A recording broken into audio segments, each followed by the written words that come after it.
Yeah. At least she took that as the So hopefully that'll. I mean, I think some of our other ones too, it's just maybe different codes. Oh, we've gone live. Oh, I didn't get the nod. Oh, good, good.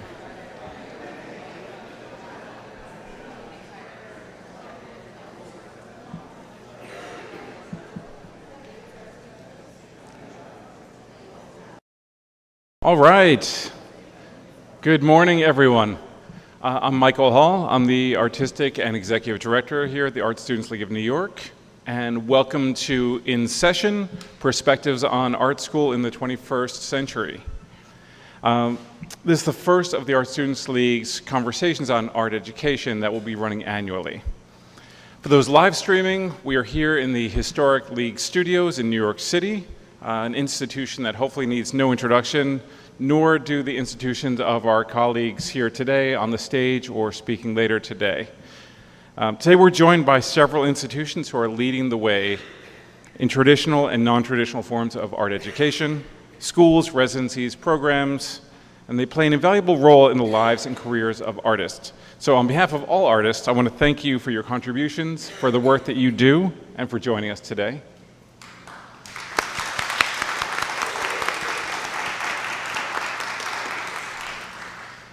To give you a quick anecdote, when I joined the League in 2020, we were smack in the middle of the pandemic. Our studios were closed, and thankfully we were able to pivot our in-person classes to online learning, thanks to the foresight of Robert Telenick. And we were trying to figure out what's next. And thankfully the studios reopened, but the educational landscape had changed for us. So classes weren't nearly as full, students were reevaluating their lives, and as we recently saw, some institutions have even closed. So early on, the League staff had started having conversations with colleagues, thought leaders on what is this new landscape, and would it ever go back to what it once was? So I can't say that we have the answers to that yet, and that's the result of the conversations we're gathered here today. This symposium is inspired by the current state of art education and the tough questions we all face as how art organizations can best serve our artists. So I want to start with a quick yes or no exercise just to familiarize ourselves with who we're all sitting with here today. Please raise your hand if you are an artist. Love it, love it. If you went to an art school. And if you now work for an arts organization. And how many of you still have student debt? Don't be shy. Right, great. Well, that gives us a sense of who we have in the room here today as we embark on this conversation. A few thank yous before we get started. Huge thank you to Gallery Director and Curator Dr. Senya Nouriel. Where are you? Oh, right in front of me. She clearly understood the vision. Thank you to Curatorial Assistant Esther Mordler.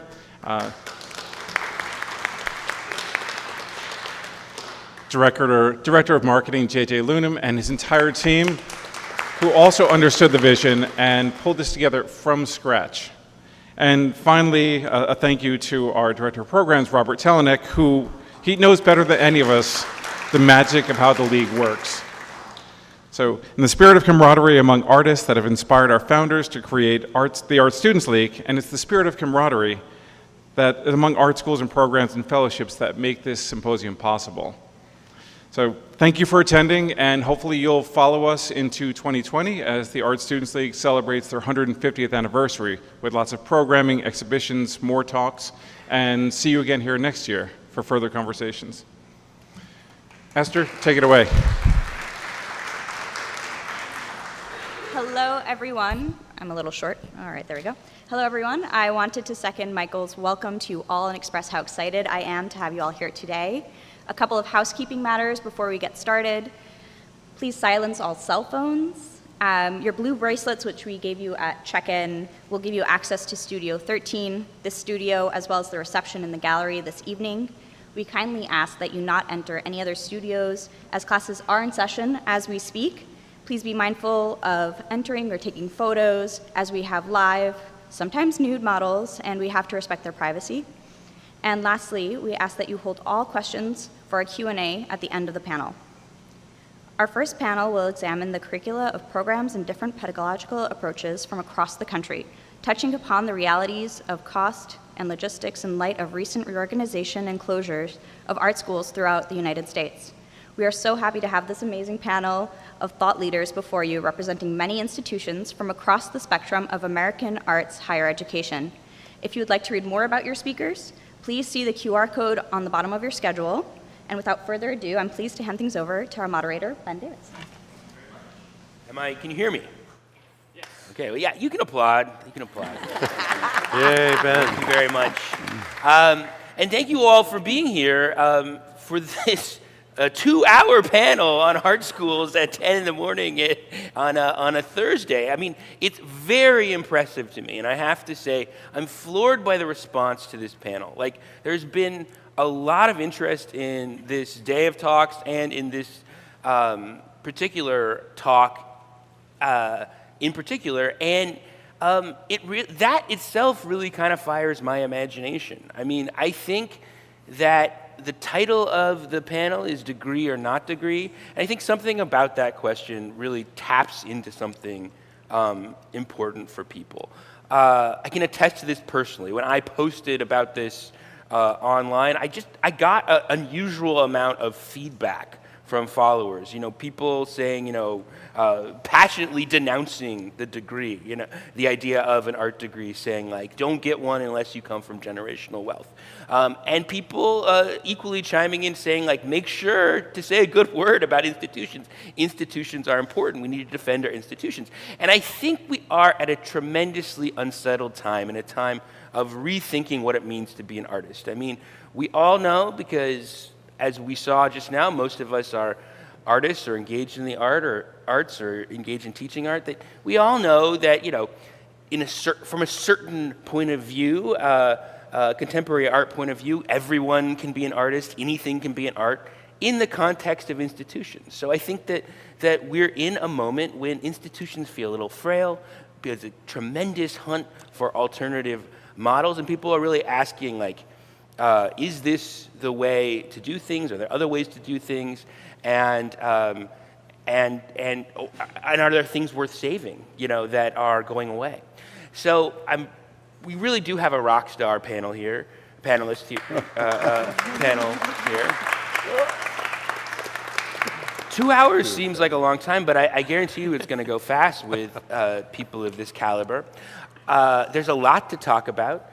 And I'll tell you what we're going to do. I'm going to talk. I have a long list of questions here, which I guarantee you we will not get through. We're going to talk about the things I'm interested in for about an hour. And then at that point, I'm going to open it up to you, which is always the most exciting part of any panel discussion, is the questions. So be thinking as we're talking in this first part about the questions that are emerging for you, and what's really important to you about this question, what draws you here. So I think it's the correct impulse not to spend too much time on introductions, because you can read that in your program. However, we are talking about different models of art education. So I just want to go down the line really quick, and just in 1 or 2 sentences, if each of you can say your name and then tell me what you think is special or unique about the institution you represent in this panel, because I think we have a variety of different approaches here, and I think it would be nice for the audience at the beginning to get just a sense of what people think the unique points of interest about these institutions are that might become the beginning of a discussion or a conversation or an argument. So let's start at the very end. Hi, my name is Robert Telenick. I'm Director of Program here at the Art Students League. I think the fundamental thing that the League brings is it's an old institution, very storied. You can read the history of that. The one thing we've kept during the course of our history is that there's very much an autonomy of the instructors. We based it on the French atelier method.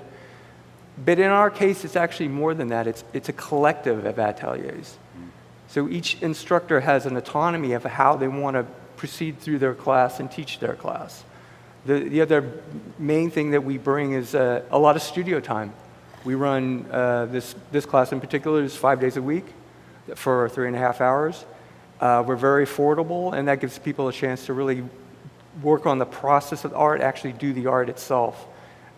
We do not do grades, we're not accredited, and so there's many advantages and a few disadvantages of that approach.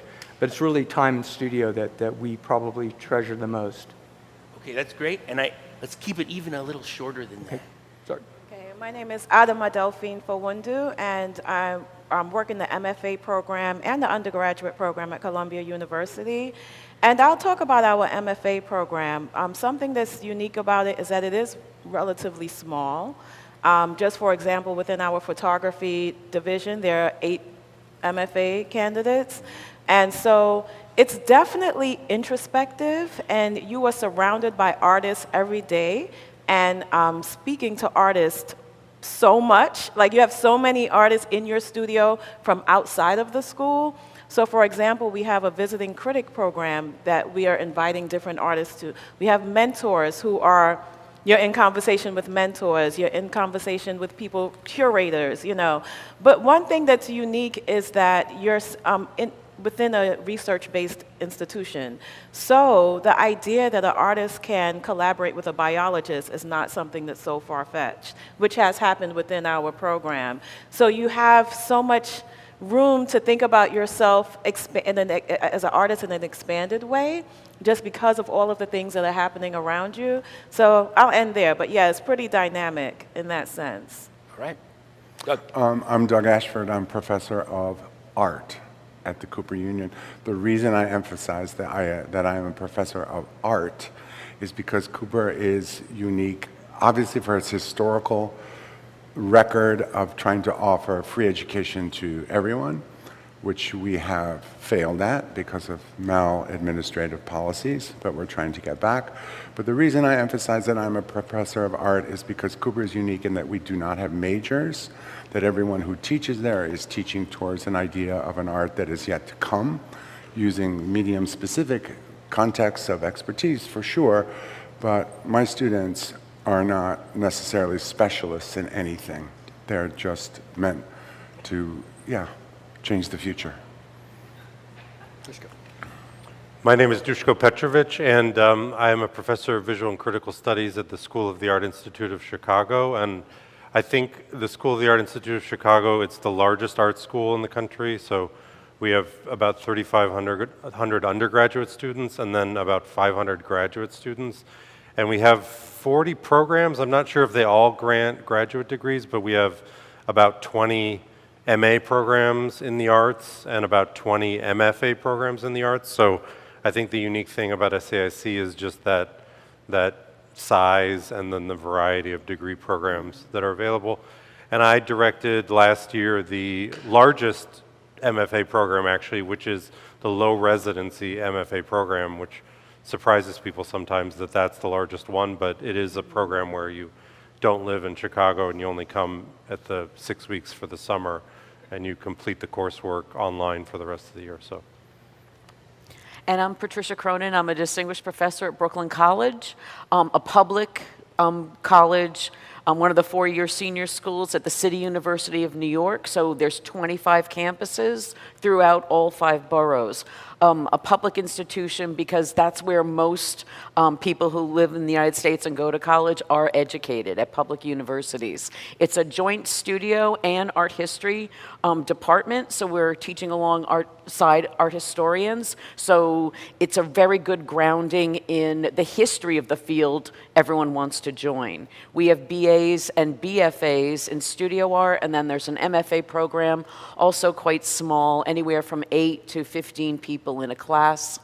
And I just think it's part of a school with 5 other departments, film, theater, TV, radio, and emergent films, and emergent media, let's see, and the music conservatory, and then art. And the students can take classes throughout all these different programs. Okay, so obviously the title is degree or not degree. That is a That is the question.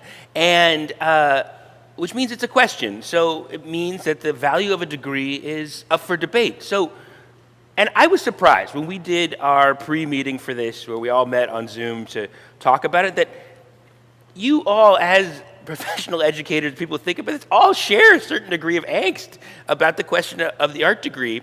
So really quick, what do you think might be, what on your mind or on the minds of people in the audience, what is, people, in 1 or 2 words, what is the case for non-degree? Anybody, Tiff? In our collective, that only 10% of people who get an MFA are still making art 10 years after the MFA. So that's a really scandalous. A lot of that was designed as for teaching.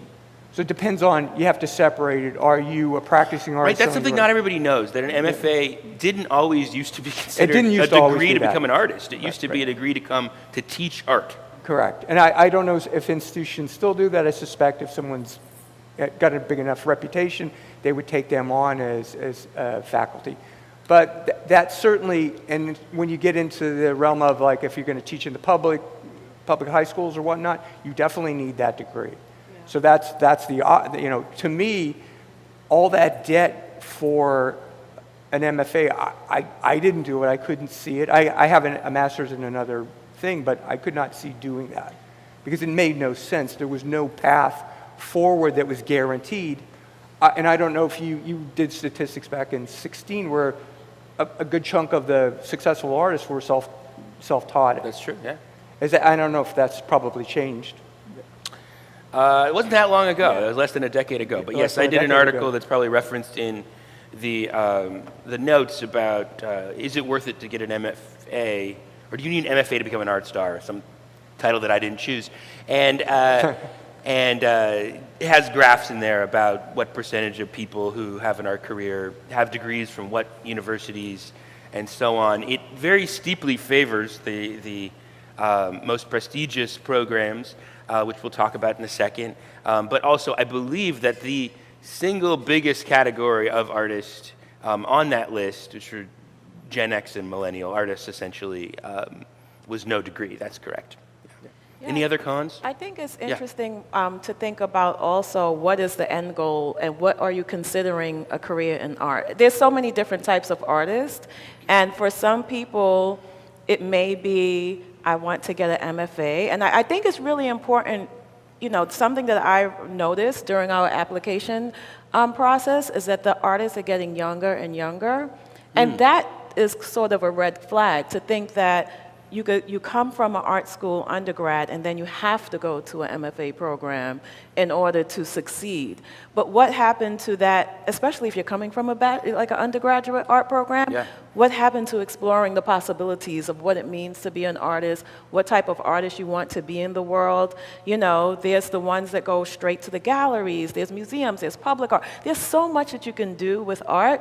So I feel like that's the idea that you need this in order. There's a roadmap. You have to do A, B, C, and D. That is a problem. Interesting. You know, and that's something that needs to be dissected. Doug. Because I would argue with the idea of the professional. I mean, I really think, like, I love my dentist. We've known each other for 30 years. I'm so glad he did step A, step B, step C, learned how to do the root canal, and then I have one, and it's perfect. But we don't know what an artist is. I don't think we even really know what a human being is yet. So for those of us teaching in this particular idea of the generation of life, the idea that we're going to tell people that because there's this academic system, which in many cases, like Harvard and Yale, are basically private investment firms with schools tacked onto their asses. Like, they're not even really about education. And I don't mean Columbia necessarily, but the endowments that these higher brand institutions carry fit into the branding narratives of the commercial art world in a way in which, when I was teaching at Yale, a lot of students there didn't even feel they had to go to class because they're just waiting for open studio day, and the collectors are going to walk in and they're going to buy one painting from every student for $1,000. There are 43 students. They're going to expend $43,000. They now have an investment fund. They wait 10 years, and one of those paintings is going to be worth $1 million at Sotheby's. So the idea that all this is going on means that maybe, as a collective, we should just reject the whole thing. Reject the categories of professionalization. Embrace them when people need them. You know, like if an artist says, like, I really want to be an administrator in a school, and so I can go to Chicago and I can get the degree that will get me hired. But other than that, just try to maintain this original idea, I think, comes from the atelier. But Doug, that the artist isn't outside. Let me ask you a question though. At Cooper, is that how to be like to learn how to be a human? I don't think so, right? Well, it's what I profess, but it's also like it's a luxury. I mean, I understand it's a privilege. It's a privilege in the sense it's easier for some people because they don't come from the context of American institutionalized disenfranchisement of their economic possibilities. But at the same time, we know that a lot of artists, I mean, you know, they never got degrees. They made things in their basement. Someone came along and found a golden palace. I'm talking about, what's his name in Chicago, who made the gold room. Name's not coming to me, Hammonds, I think. And like the work is there. And when I came in here, I haven't been in this building for, I don't know, 12 years. It sort of reminded me that all these people here are trying to figure out a way, hopefully at the least expense as possible, how to figure out a way to work. So I have taught at an art school. I taught at Montclair. I was a visiting critic at Montclair, a program that no longer exists. It's one of the several MFA programs that no longer exist. But I got a lot out of teaching there. You know, among other things, I thought to myself, look, this might be an experience I think everyone should have. You know, in an ideal world, everybody would have 2 years to, if it was free, if you didn't have to worry about, you know, how you were going to survive afterwards, if the world wasn't so unequal. I might say, and you know, I know that at a certain point in places like England, this was true. That you know, you could just get a degree. Your first degree was free, essentially, and you had some people would choose art just because they wanted 2 years to like explore themselves. And I came to the conclusion, although I am very critical of the art world and its institutions, that I couldn't like teach there and just teach them how bad the art world is or how corrupt institutions were, or just teach them, you know, like all your dreams will turn to dust upon contact with reality. I needed to come up for myself what was good about this experience. So before we go any further, what about the cons, the pro side? You know, what do you think? What are the positives of a degree? Well, the pro side is undergraduates in at least our BFA program, and I've taught everywhere from Boston to Baltimore, Yale, Columbia, tons of art schools. The idea with the undergrads is that they're really developing their skills, and maybe by the end of that degree, even the BFA degree, they're really starting to find their own voice. And they of course, they have to take art history. For the MFA, it's this 2 years where they're saying, my creativity is going to be my priority. They're $1,000 a year for your studio. Why not then get the MFA, take your time, really read. You make a cohort of people that you can talk at that level, graduate level discourse around art, not just I'm doing my undergraduate assignments for the professor. Any other pros? Oh, yeah, well, I think that's true. And given the cost, as long as it's not prohibitive, which it is in many schools. And as you said, you know, in your article, like, yeah, if you go to Yale, you're going to get noticed by people. That's just true. But not everyone's going to be a success out of Yale. It's just, it doesn't happen. We all know people that went there, were great artists, and just whatever the magic didn't come together. So, but I do think there's that element of in any institution where artists get together, it could be a collective, could be a club, could be an art school, there's a validation that happens. You know, you're doing it, and because it's like, it's a community, but, you know, within communities, they can dislike you. I know you guys have had 1 million students who hated whatever, undergrad or grad, because they didn't feel like they were understood. They never connected with the other students or the instructor. Hopefully that doesn't happen very often, but that's it. It's that validation. It's like, I'm taking these things and mashing them together and trying these ideas. And someone else goes, hey, that's great. That's really interesting. You know, and then hopefully you sell it. Yeah. All those other things. Go ahead.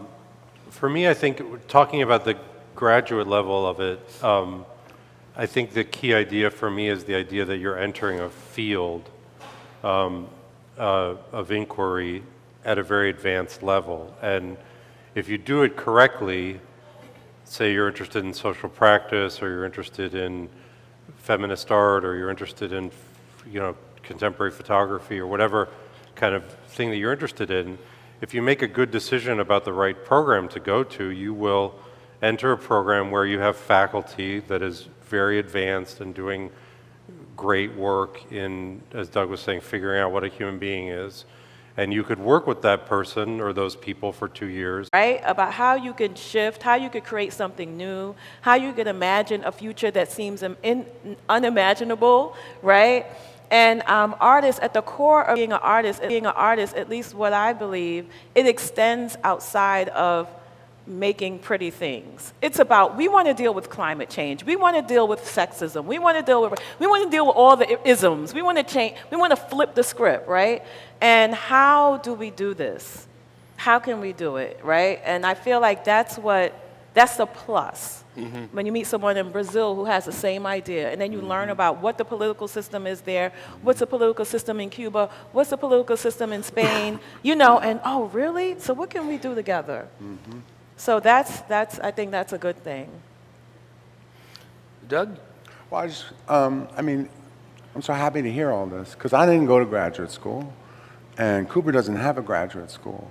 But it seems like the more the kind of context of reflection of like understanding the field and seeing the context of like, I don't like the word community. I know we all sort of don't like it anymore, but the idea of a collaborative context that extends through life, because no one can make art alone. A lot of these professionalizations, you can sort of do it on your own, and I know we all have colleagues and stuff, but I still depend on Angelo Belfato, who I met in 1976, who makes paintings and keeps them in his house and will not show them for whatever reason.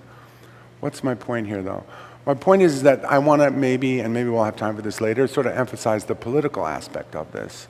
Because the defunding of CUNY is a crime against humanity. Yeah, that is just a fact. Absolutely. The context of the systemic invasion of the humanities by an anti-DEI context under the veil of anti-Semitism is a crime against education. These things are real.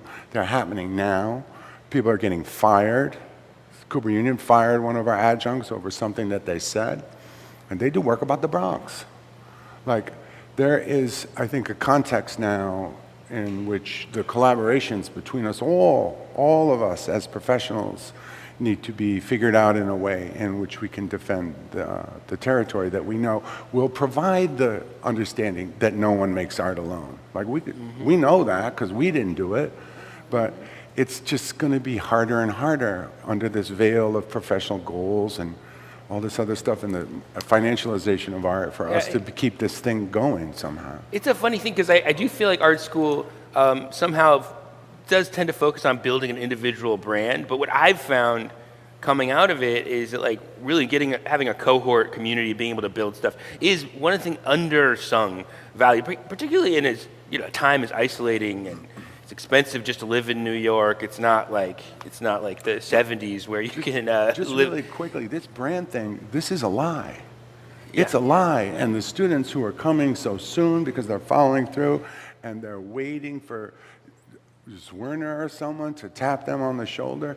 Sure, you might make a couple $100,000 for 5 years, but after that, you may not, and you're not going to be equipped to be able to continue because you won't have the love, you won't have the people, you won't have the context necessarily that you need to like make art in your garage. Robert, I'm interested from you because something you said on the call about kind of this, like what Dushko was saying about entering a field and how this sense that people are committed to learning something. And I think you were saying that it's like sometimes harder in a more elective environment for people to have that sort of sense that they're, they have to show up, basically. It's two things, because it's sometimes these students that were here today are mad because they're not painting, right? So we have that aspect because we don't matriculate, we don't have any grades.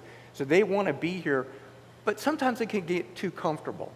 That's the only downside I think about our program. It can be a little too comfortable. It can be a little too like, oh yeah, we're here, we're all doing this. And maybe sometimes you don't get challenged enough that you will absolutely get in the outside world. People are going to look at it and they're going to take it apart. And you should do that as, if you're sincere about your work, you're going to do that. You're going to do that. And maybe it takes a little bit of coaxing to go, hey, did you really did you think this through? Did you see this part of it? Or did you think about this opportunity that your work could go that direction? And so sometimes if you're just only working and not stepping back and being critical of your own thing, and I do think programs, whatever they are, you do get challenged that way, and I do have to think about it and justify the work. So that can be abused, but at the same time, it can be helpful too.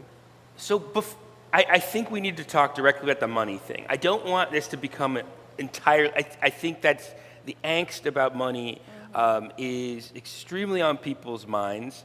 I think that to a certain extent, that is not unique to art school. I think there is a general crisis of the humanities. There is defunding of humanities programs.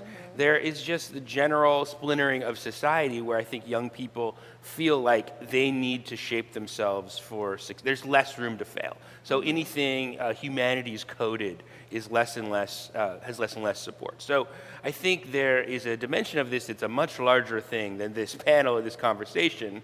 But then there are specific questions about art school that have to do with like the particularly kind of rep art has, the particular kind of disciplinary insecurities of art school, what kind of craft are you really learning? I guess I'm just wondering from all of you who are educators and have seen the evolution of this conversation, is how have these questions about money and debt, have they changed the conversation for you, for art students coming into this? In what way does that weigh on them? Does it change what they want out of art school?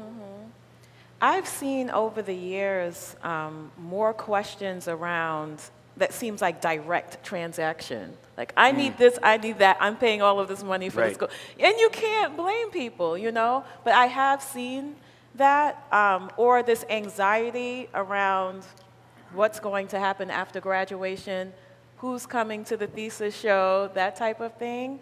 And it's the thing that's really tricky about this is, as we know, nothing is guaranteed. And a lot of this has to do with also this idea of what you are contributing to the table. Like it's a real introspective thing about how you thrive in the world in general.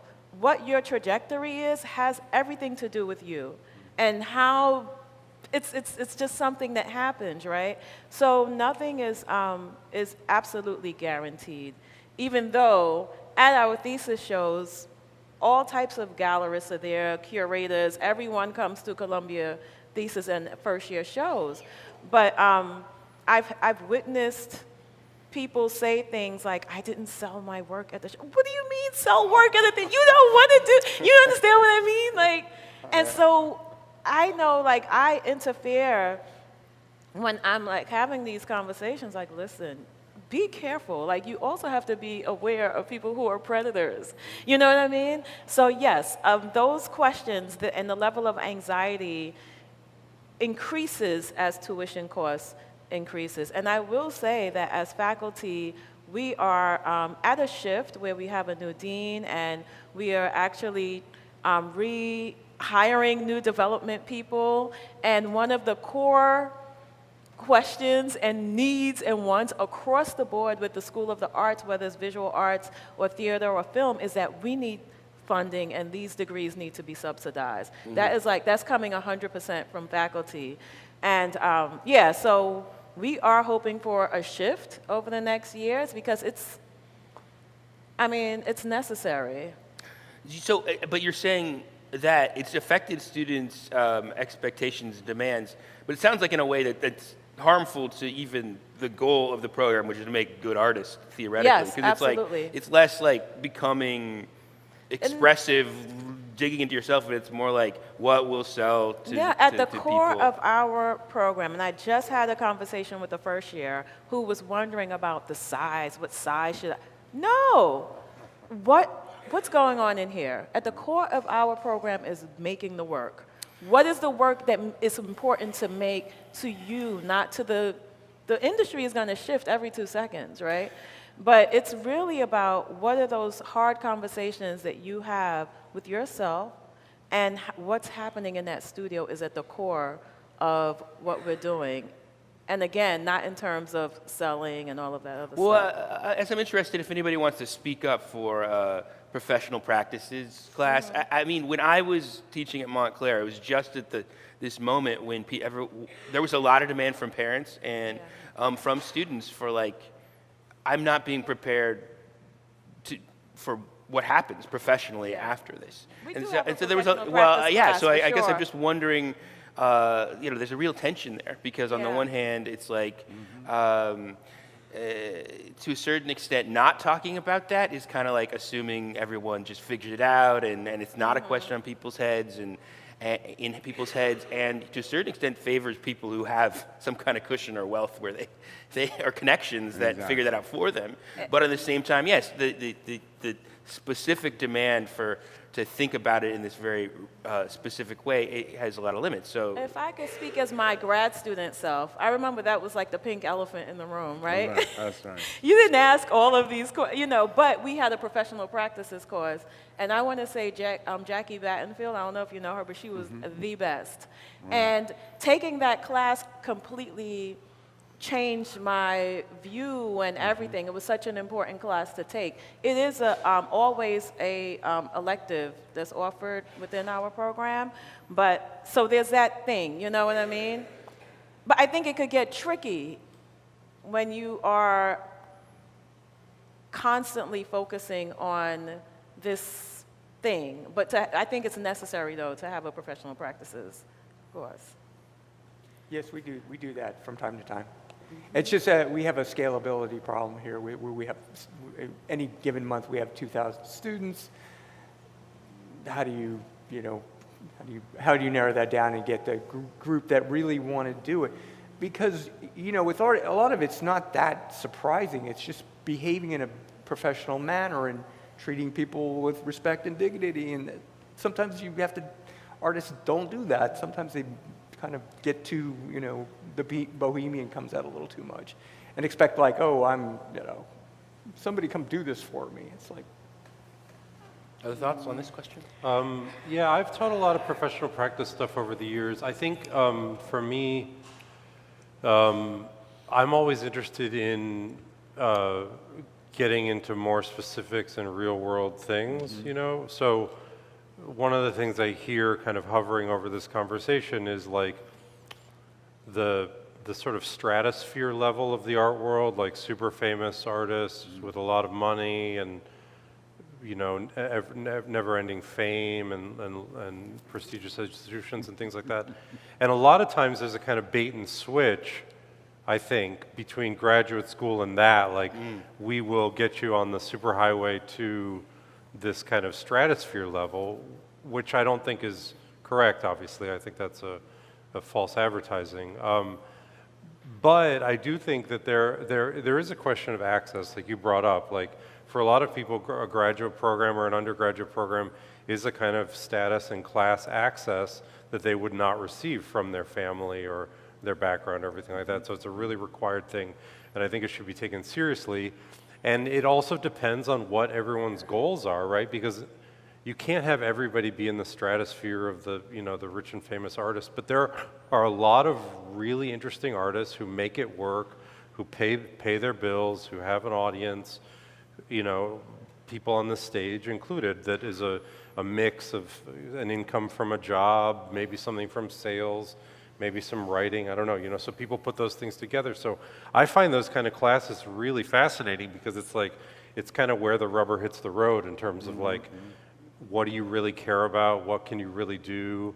Can you get money for that? And that's like the really interesting thing that artists a lot of times are really good at figuring out, and maybe also need other artists to help them figure it out, because it's a kind of, oftentimes it's very unspoken, and it's not an MBA, it's not like they're like, you know, kind of easy ways to make money or anything like that. Like, I don't know, every time I've had like a business person into my studio or whatever, they just tell me like, painting is so inefficient, you know, or whatever. You know, that's a really dumb way to make something. You know, like, you should have a machine and a factory, and then figure out what the widget is and the profit margin on the widget, right? But of course, like, if we were interested in that, we would have gone into business. But we're not. We're interested in some weird, complex, maybe inefficient process of cultural discovery. So, Patricia, yeah.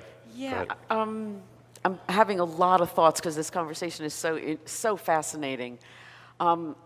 Several years ago, a mutual friend of ours, she was one of my best students at Yale. A couple years after she graduated with her MFA, said, "Oh, Patty, can we have dinner? I have something important I want to talk to you about." So I go and we're having dinner, and she said, "Every single one of my male classmates from my year is making a living off their work, and not one single female classmate was." 3 months later, because I had also taught at SVA then, one of my best students from there called me up, said the same thing. Can you please have dinner with me? I have dinner with her. She got an MFA in photography. She told me the exact same story. So while we're talking about professional practice and all this stuff, you know, BIPOC and women and artists are just, and Julia Halpern will be here this afternoon, between your MFA article, which I suggest everyone read, and then read the Burns-Halpern report, you know, you're going to get an even clearer idea of what this field that we all are in and want to go in, the real challenges is the best way to say it. So that's, I mean, I'm thinking about all this professional practice, and we can teach all those classes. These two people probably took those classes. It didn't matter. Didn't help. You know, so I don't know. It's like there's a lot of elephants in the room, and that's definitely a few of them. Yeah. I just want to emphasize, when Delphine spoke of this, she used the word industry.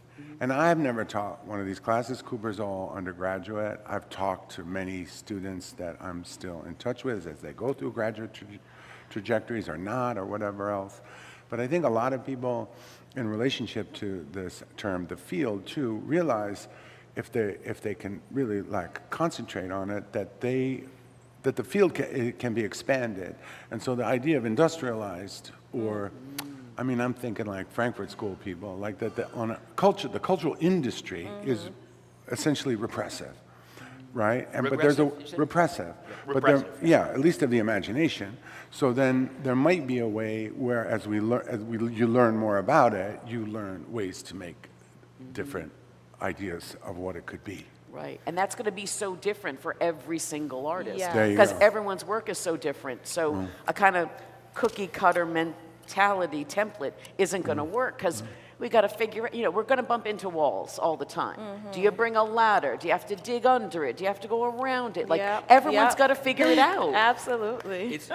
It's so interesting about the industry thing, because there's always been an industry. You know, I don't know. There are collectors and galleries, but you know, it is statistically, it is true from surveys that you can predict the happiness of different communities by the level of inequality within them, and it is just so obvious in the art field that like its success is its failure, in the sense that like the spectacle of the wealth and big galleries and very successful artists changes people's ideas of the whole thing, and like whether or not average is succeeding, you know, because you're comparing yourself to this very visible things. I think that's really interesting. And well, first I want to say I probably have time for about 2 more questions before I give it to you. So be thinking about what you want to ask, because I want to have a lively discussion. But on the subject of inequality, I want to talk a little bit about inequality between programs. And that's something that really came out of the article I did looking at different programs, that there are different things people get out of a degree, and it just is clear from the data there are tiers of degrees in terms of this, that there are, you know, people keep bringing up Yale because it is a very dominant degree in terms of apparently connecting people to some of these big institutions I was just mentioning. So to what degree is the question, degree or non-degree, really about, like, if you can get into a prestige program, it's more worth going? Well, certainly, there again, it's at what cost? If you can get into Yale on full ride, I'll help you pack. I mean, because it only makes sense, right? But now, are you going to come out of there with a $150,000 debt? Right. Don't do it. I can't recommend that to anybody. Get a house. Right. Put a down payment on it. That's right. Patricia? Yeah. Well, Susie Orman, the financial guru, says if your family has enough money and your kid can get into Harvard, good for you. If your family doesn't have enough money and your kid gets into Harvard, don't go. She said, save your money for grad school, I have a BFA from Rhode Island College, not Rhode Island School of Design, Rhode Island College, small state school on the other side of town. And I did get a fellowship to Yale, the Yale Norfolk program, which was wonderful. And then I went to Brooklyn College to study with Lee Bonteque and Alan Darkangelo and Philip Pearlstein and all these great professors. And then I did Skowhegan. So my 2 degrees, so I'm one of the degree people, are from public institutions. I didn't go to Yale. It's okay. You don't have to go to Yale, especially, my advice is just going to be try to take out as little debt loans as possible. You can still you can live a really meaningful life as an artist because you will figure out how to support yourself and how, maybe a little teaching, maybe a little writing, maybe you'll curate something. It's possible. The most important thing is to develop your voice. Say something really important about what it's like to be you now in the world. And whatever path it takes, it's going to be some weird circuitous path, follow it. Follow the creativity. And that's just my 2 cents. Yeah. Well, have a great day job. Just have a great job. Yeah. Carolee Schneemann, when they asked her, tell us about your work, she started talking about her work, where I can't remember what her job was, waiting table, something like that. And the interviewer was like, no, we're talking about your art. And she said, honey, that is my art, because that's my life, and I'm an artist, and I do all those things to make sure that I can make meaning. I mean, I feel like I'm sounding like the utopian in the room. But the idea of the field, if the field is going to change, and if the context of the industry is going to change, then I think there's a political problem that we have to act on socially through voting and protesting, which is the defunding of education. And there's an idea of providing support for each other to redefine the field in some way in which we don't have to be subject to these industrial standards anymore. Any other thoughts on this question of prestige? There's a very complex system by which money turns into prestige and then prestige turns back into money. And it's not linear. So that's, I think, something for people to consider. What people call cultural capital or whatever. Like, a lot of artists have cultural capital and they're trying to turn it back into regular capital so they can pay rent or get food or whatever. So I think that's a thing, they say, like, you can't eat prestige or whatever. So I think that's something to think about, too. Like, it's any of these steps of success or status or whatever is also not necessarily, again, it's like not necessarily bankable, so you shouldn't treat it that way. You should consider it in the larger spectrum of all the things that we're talking about. I mean, I heard an economist, I can't remember on what, one of those podcasts, and they were saying, this advice we have for people in their 30s to save your money so you're going to have a pension so you can retire, this is a mistake. Because if you have to work 3 jobs to save your money, then you don't have any experiences. Whereas the way the world works now, if you're going to parties and meeting people and finding context for survival and association and affinity, that could be, is that what they mean by human capital? Like you're building a context of experience that isn't necessarily recognized as prestige, but is a kind of like, there's a use value there in terms of how you have found sites of thinking, making, reorganizing through the context of life rather than just, nose to the grindstone and see how that IRA or whatever is growing and stuff like that. I guess maybe my question isn't clear because I guess there's the degree or non-degree framework, which is like it's a question of do I go to school for artists, be an artist or not? I'm just not sure. I think that little obscures something that's going on, which is that we're talking about either the utopian dimension or either the kind of like self-cultivation dimension or the learning a skill dimension, like learning to be a good painter, a good sculptor, learning to be conceptually rigorous if you're a conceptual artist, and so on. But then, I mean, that's only one reason people go to college.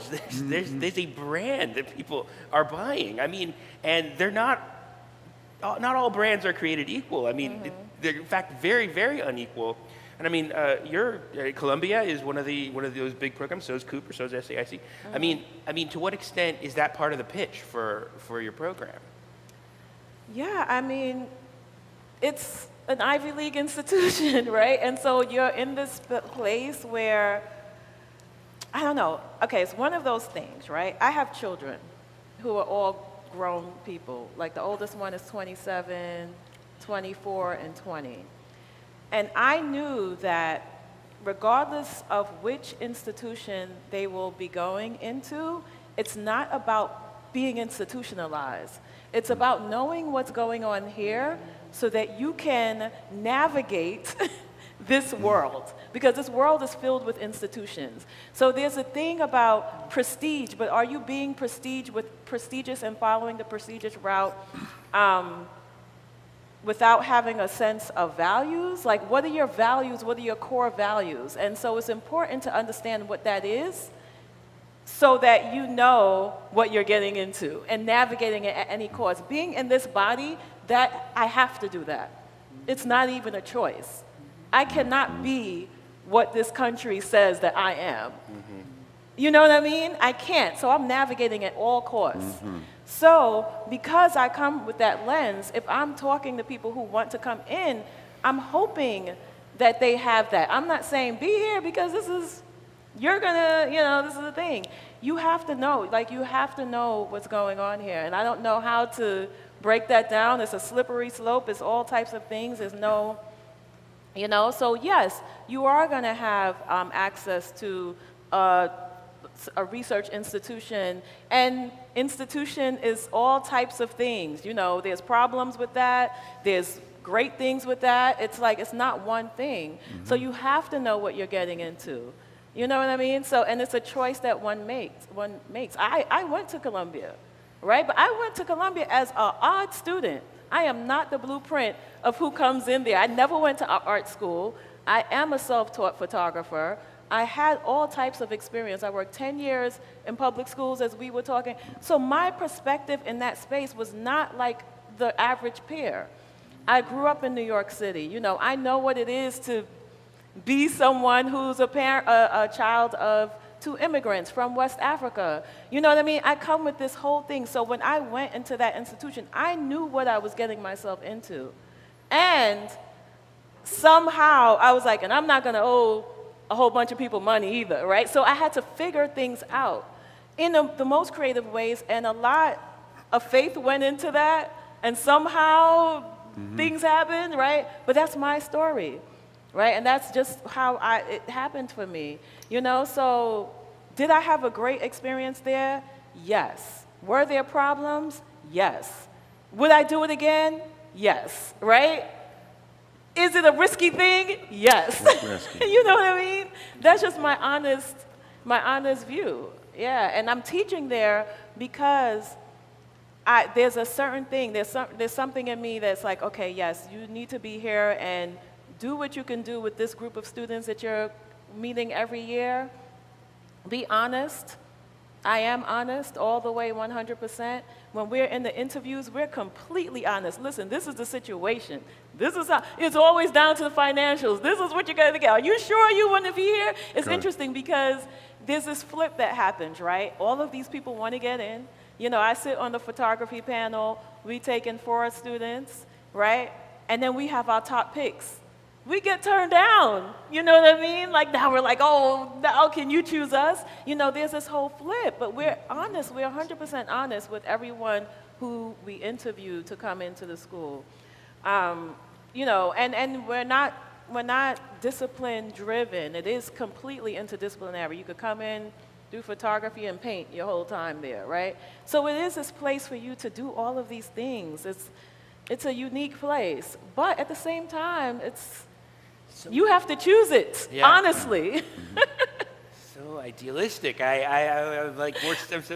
I want people to be more cynical. I know, but it's also like, proud. Isn't it all just about? All right, it's also you're in the old studio. You have a studio space, but you know some things might be happening in that studio too, right? So it's not perfect. Before I turn it to the audience, since the title of the panel is a question, I wanted to go down the line and ask each of you, or have each of you respond, you know, if you were giving advice, or if you were giving advice to a teacher about how to give advice on this question, you know, what's your, having talked about the pros, having talked about the cons, having talked about what you can get out of it, having talked about what it cost you, what would you say to a student, to a young person, or an older person trying to make this decision, how they decide, degree or not degree? So that, you know, becomes a question of finances. You think it's just finances, straight down the line? Yeah, to a certain extent. It's like, do you have this? You have parents that can afford this? If not, you have to think about it. But it's also thinking about, like, why are you doing this? Like, if you're an artist, you're gonna do this regardless of how you figure it out, because that's just, you're driven to do that. And frankly, a few times I've said to people, like, this is going to be the road ahead. Do you really want to do this? You know? And like, if you tell me yes, I'm going to believe you. And you're going to try it. You're not going to know at the beginning. But if you're dedicated, that's where the art comes in. Because as again, we've been saying this, trying to craft anything. We're not teaching civil engineers, right? You're getting there. You're going to go, how does this all work out? So, so I try to give them, I try not to be too negative about it because it's easy to slip into that. But just, here are the challenges, and you're on, unless somebody's going to help you, you're kind of on your own. You're going to have to figure all these little things out. And by the way, make friends, make networks, because these people are going to help you at critical times. Yeah. Adama?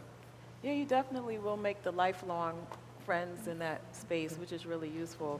But yeah, I agree with you 100%. It is something that you have to really think about internally. Is this the choice for me?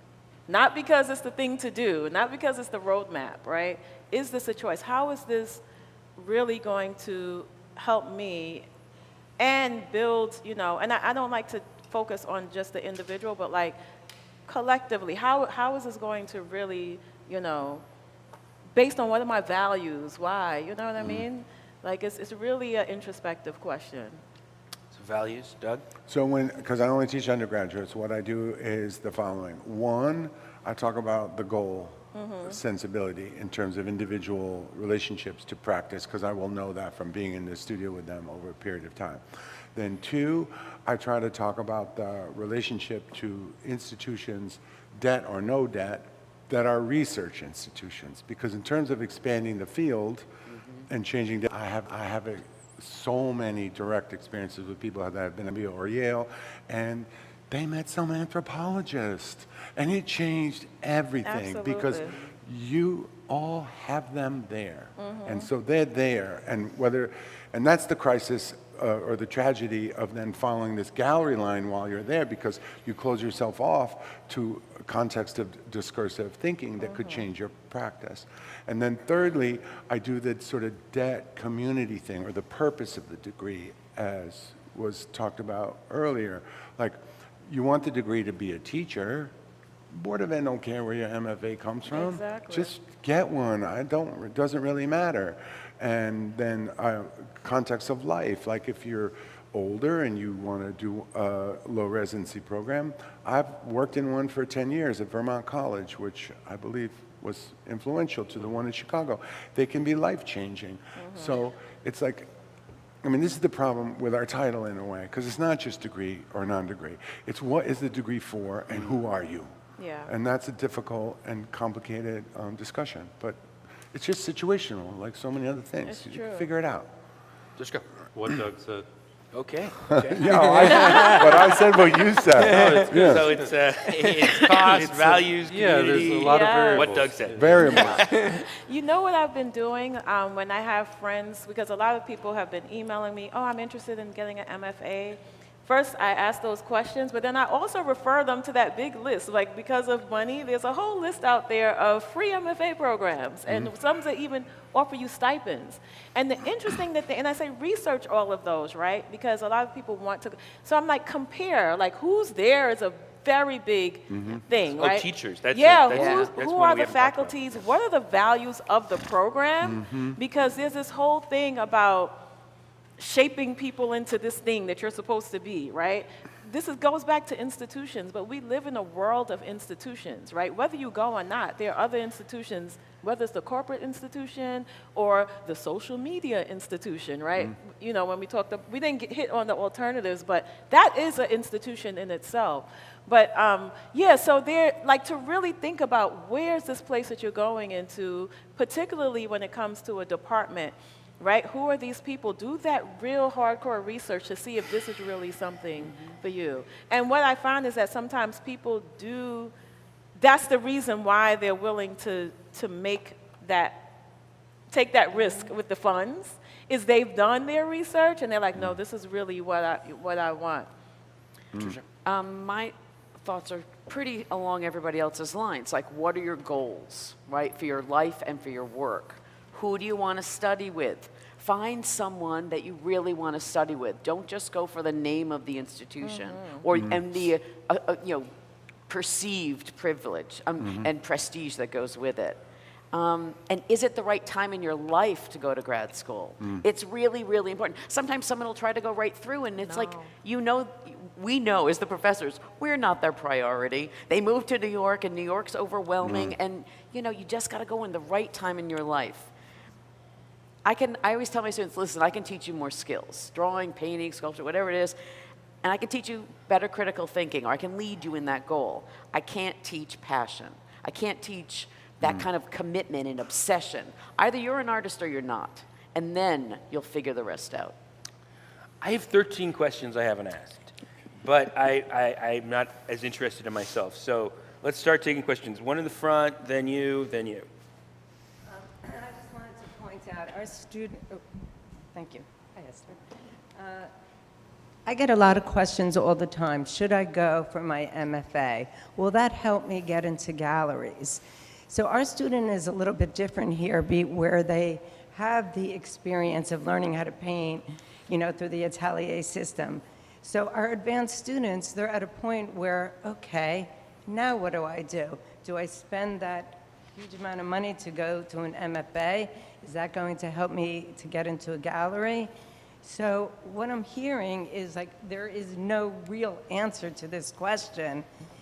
But what will an gallery representation? Yeah, because most of the art students, when they're advanced, they want to be recognized. They want their work to be seen. So they're feeling the only way that they could get recognized is to go for their MFA. So maybe there's some sort of stepping stone that we could help these students go instead of spending so much money on an MFA. I don't know, just try to bring up some thoughts here.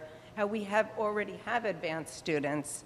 What would an MFA offer them to spend that kind of money? Because most of them do not have the funds to pay for an MFA. Should we take 3 questions and then have it, just so we hear what the audience thinks? Yeah, okay, in the hat and then down there. And then we'll cross over to this side for round 2. Hi, thank you everybody who's on the panel for your insight. I have 2 questions, but a quick comment is that I think it's interesting that the comparison is always to the MBA and the MFA. I don't think that's the proper or appropriate comparison. For one thing is that MFA students don't get job fairs where employers come to them. the other thing is that as artists, you are, you are at once the HR, you are the admin, you are part-time and full-time. When you're an MBA employee, you have all those kind of distributed amongst other employers. So I think, and then also the other thing about that is, you know, art students are not the only students who are trying to crawl their way out of the depths of debt. It's all students. So the problem is not going to an MFA or not going to an MFA to, you know, sidestep debt. I think it's deeper than that. But my questions are very basic. You know, in the context of this question of degree or not degree, one thing I think that has been missing from this conversation is what is the social necessity of art? We have to answer that question first to then, I think, answer this other larger, I think, important question for our students: why do you want to be an artist? And I think it's a complicated one. I don't have an answer, obviously. And then as educators up on this panel, because I am myself an adjunct and I'm, you know, in the pockets of time that I have, I try to make art for myself. But one thing I'm always curious about is, like, at which point in the career of art students, whether it's BFA or MFA, do you talk about that precarity? At which point do you ask your students, BFA or MFA, who wants to make money off of their art? Because I think that's the real questions to be asked from the students, and then they can figure out for themselves if they want to be artists. Because some people come in there and they're like, no, I don't want to make art. I don't want to make money from my art. And other students are like, yeah, I want to be a rock star artist. I want to make a bunch of money, and then I want to, like, you know, do this as my living. We'll take one more and then we'll... Sure, and then we also have some questions online. So. Oh, okay, great. A whole other world. Hi. I was just curious from all of your perspectives how important it is to have an undergraduate degree in fine art or a traditional art education in order to pursue an MFA. Let's come back on those real quick. I think one thing when people, to address your question, is, and this is what I advise young artists who ask me, is to, on the first scale, when you graduate, like, I would try to start my life as an artist. And I know that might mean getting a job and then doing the balance, but I would first go to the local art organizations. So here we have like the Brooklyn Arts Council, the Bronx Arts Council. You have all of these things. Start applying for things. Start getting your name out in different ways. And then that leads to things. You know what I mean? Like, it's like one door. It's this thing. This is something that you have to keep doing, right? As we know, to your point, as an artist, you have to be all of these different things. So it's starting that, getting the wheels going, and the more eyes on your work, of course, we know, is how that leads to other opportunities. In terms of, I didn't get my undergraduate degree was in liberal arts. I went to Stony Brook University, and I did a whole bunch of different things. I learned self-taught photographer back in the 90s. You know, so I didn't have that traditional thing, so I don't, and when we're looking at applications, we're not looking at where people got their undergraduate degree from. We look at the work first, just so you know. Yeah, portfolios first, and then after that is kind of, we work backwards, so that's not something that we're looking at. And then I agree with you 100%, like, in terms of, I think that's what it is, like, what type of person and artist are you in the world? Like, I love what you said about what is an artist anyway, right? And why are you doing this? And I think that goes back to values and goals, like what it is, and that kind of dictates everything and how you navigate this world in general. Because as you mentioned, in terms of debt across the board is a problem when it comes to college, right? Whether it's undergraduate or at the degree level. Like with my son, my middle son is a composer and a violinist. He spent his whole, he was such a dedicated person.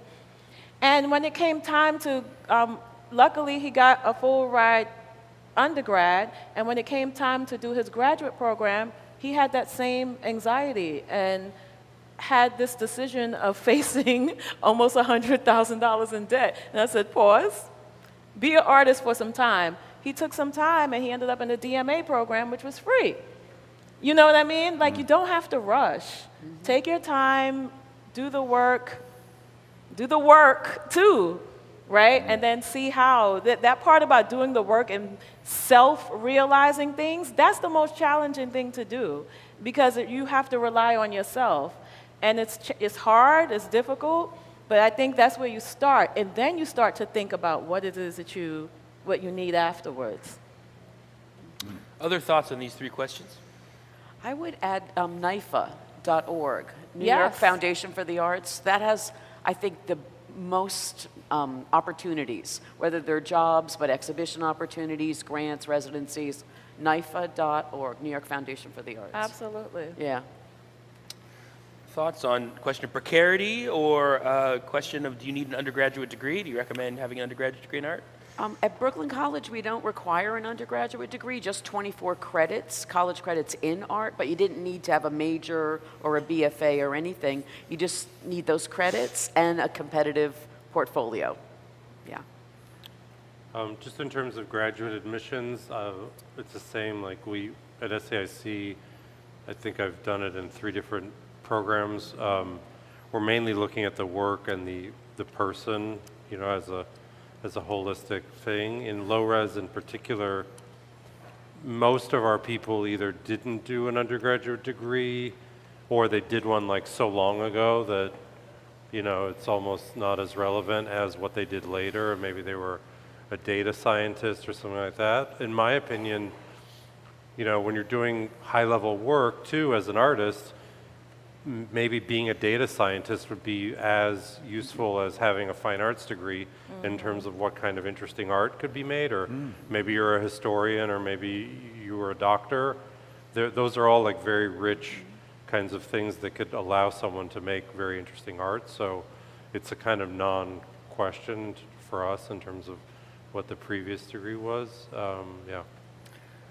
Just in terms of the question of precarity, though, I do want to put in a plug for Adjunct Commuter Daily, which is a project that Dushko did, which is exactly about spotlighting these kind of questions, you know, about what the field means. Yeah, there's precarity all the way up and down, except at the very top. I mean, I think that's the general social order these days, as people have pointed out. And Fields, the middle part of that question, where you talked about the social, can you repeat that again?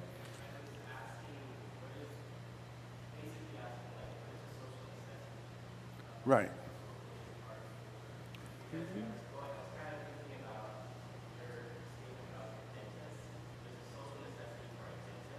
Right.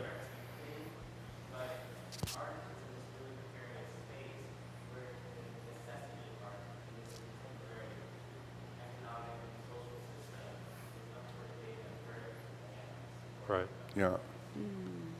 I mean, my view of the social necessity of art is that, you know, similar to when you need a dentist, you have some dental problem, some pain.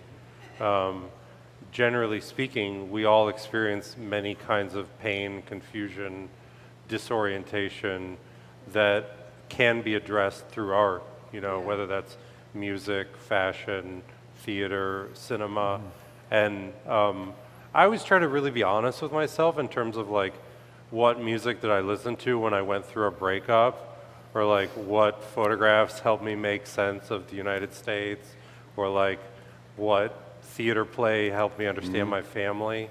You know, like that's all very real. Like those are real things that we all experience. Like you watch a couple fight on TV and you're like, oh yeah, that's like what happens in my family, huh?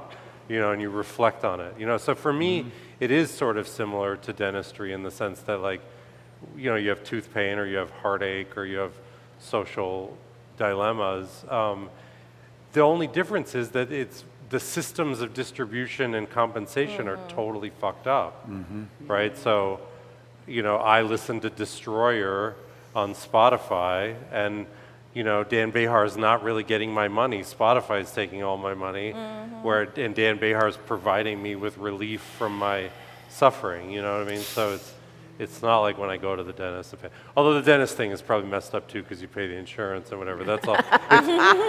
It's all messed up. But like that, there is like, and I think most people, if you talk to them about the social function of art, they own some clothes that they like. They have a band that they like. They have books that they like. They have art that they like. Like everybody knows what it is. It's just that our society has decided to not be organized and rational about paying people. Say that the social necessity of art, it's an interesting question because I guess I kind of think art doesn't need a justification, to be honest. I think that the definition is circular. It's what is communication or expression or that is meaningful to people, and people do it and consume it because they want to do it, and it is defined by being the stuff that people want to do or consume.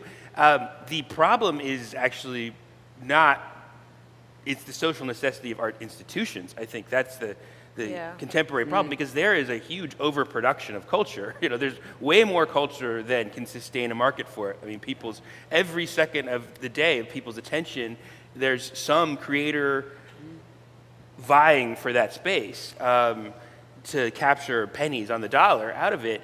And I mean, I think it perhaps transcends the frame of this conversation, but I think that it creates an interesting dilemma for arts institutions of all kinds, museums, art schools, and so on, because you know, you're competing for the definition of creativity. You're competing for like the status of art, of creativity, of culture with a bunch of other stuff.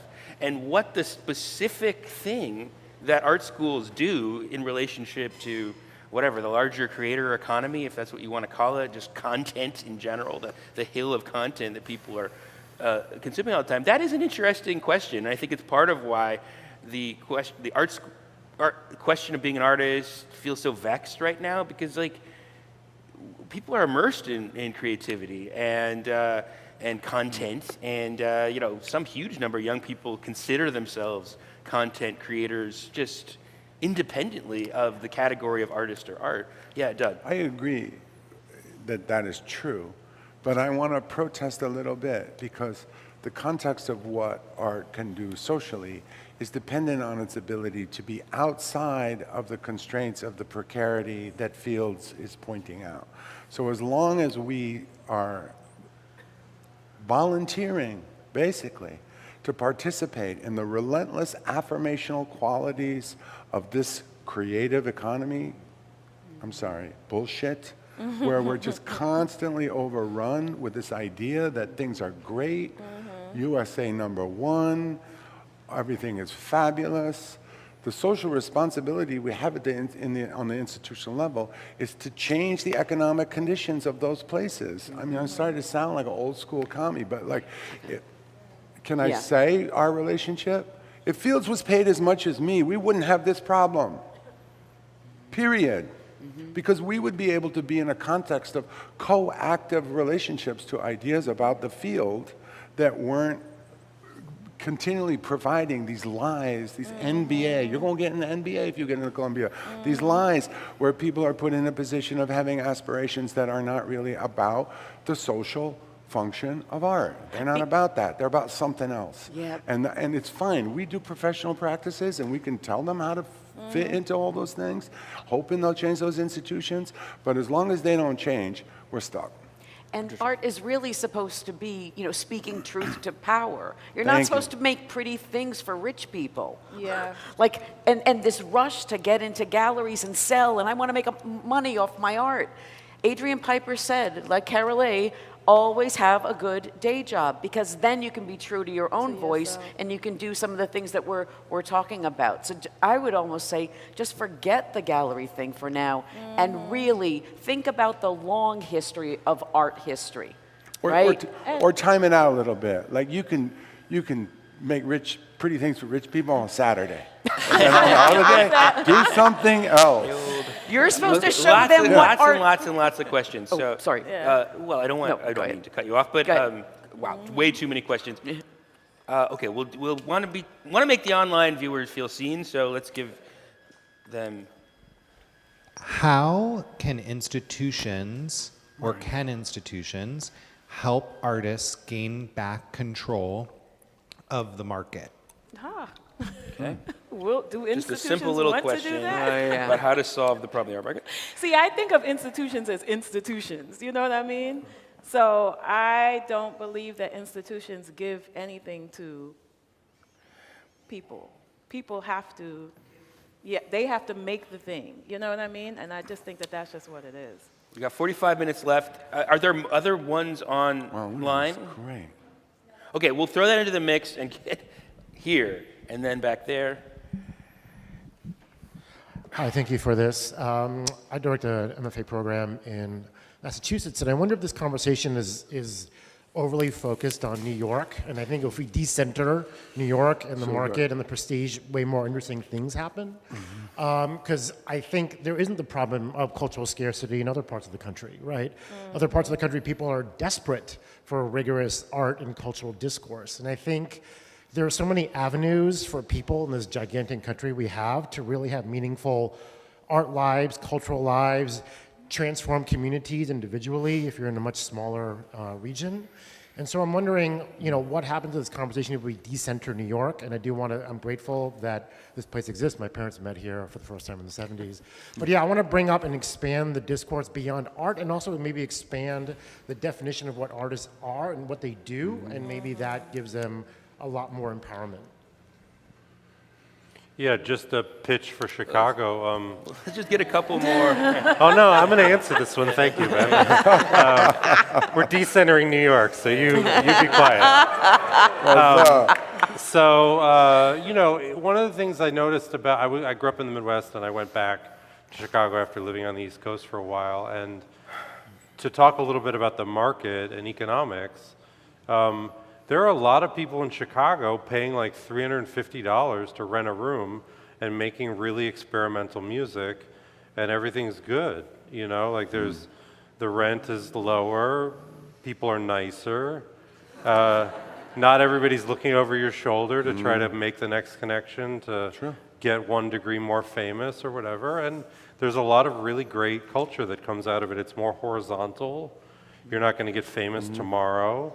And there's a lot to be said for it. So I don't think Chicago's a utopia and Boston's not a utopia, or Massachusetts, but it is true that there are a lot of art worlds that are going on. They're not all centered around market success. I think all that needs to be definitely underlined. Hello. First of all, just as an aside about the necessity of art or the purpose of art or whatever, I think we should all remember, and I forget off the top of my head which founding father it was, but once upon a time the founding fathers said, we fight for independence today so that our sons, I'll add daughters, and daughters can be doctors and lawyers tomorrow, and their sons and daughters can be artists and poets in the next generation. So it was important to them from the beginning. But going back to retrieving the art market from where it is to somewhere else, just in the disparity of incomes that has been developing and been a problem, I've noticed as a working artist that people who used to be able to collect from me for a reasonable amount of money no longer can afford to do that. Like a $4,000 piece was once not a problem for them. Now it is. And the only people, it seems to me, that can buy are the people who only want to buy a Hockney or something. It's either astronomical or nothing, and there's this kind of middle ground that is missing suddenly. Let's get 2 more comments. We had a couple up in front here. Hi, first of all, thank you guys for all coming in and visiting us. So my thought is that we're living in all of this talk about economics, right? We're living in a very restricted culture. We're living in a world where art funding has gone to almost nothing. All of these places that are offering residencies, they're not paying enough for people to actually take the time off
the same picture, in an evening over wine, and it's exactly the same. Everyone's the same, and it's terrible paint, and it's just very difficult.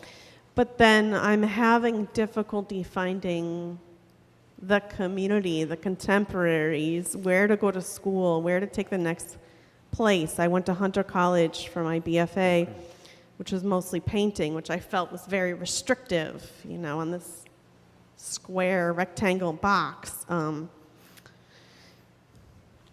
So I guess in my idea is just how do we get the art to people, the participation, the everyone is an artist. How do we get people in these phenomenological spaces, or these spaces where they can have participatory experiences that are much more authentic? Because at our core, everyone is an artist or a musician or a writer or a poet. Thank you. Okay, one more dealer's choice, I suppose. Hi there. Okay, well, I'm from the Art Students League, so I know it's a slightly biased question, but I do want to highlight the temporal nature of degree programs. There's a start, there's an end. I was in a PhD program. There was always a pressure to finish.